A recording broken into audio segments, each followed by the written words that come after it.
Hello. आता सध्या जो सगळ्यात खूप जास्त आणि कॉमन प्रॉब्लेम आहे तो म्हणजे हेअर फॉल होतोय. ॲलोपेशिया एरियाटासारखी कंडिशन आहे. पॅचेसमध्ये हेअर लॉस होतोय.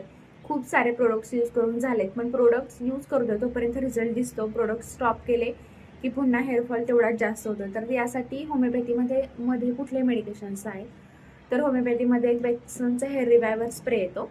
हा रोजमेरी, अर्निका, जाबोरांडी, कॅन्थरीस आणि सिंकोना यापासून बनवलेला आहे. तर हे काय करतात की तुमचे जे हेअर फॉलिकल्स आहेत त्यांना नरिश करतात आणि एक हेअर ग्रोथसाठी सपोर्ट करतात आणि हेअर्स व्हॉल्यूम वाढायला मदत करतात. हा हेअर स्प्रे तुम्ही दिवसातून 2 वेळा म्हणजे सकाळी आणि रात्री यूज करू शकता. व्हिजिबल रिझल्ट येण्यासाठी हा तुम्ही कमीत कमी 1 महिना यूज करणं गरजेचं आहे. आता हे झालं एक्सटर्नल ॲप्लिकेशन. त्यासोबतच जर तुम्ही इंटरनल मेडिकेशन्स घेतले तर रिझल्ट फास्ट येतो.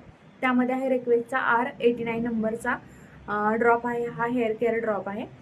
याचं जर तुम्ही अर्धा कप पाण्यामध्ये 20 थेंब घ्यायचे आहे. ते सकाळी, दुपारी आणि रात्री घेऊ शकता.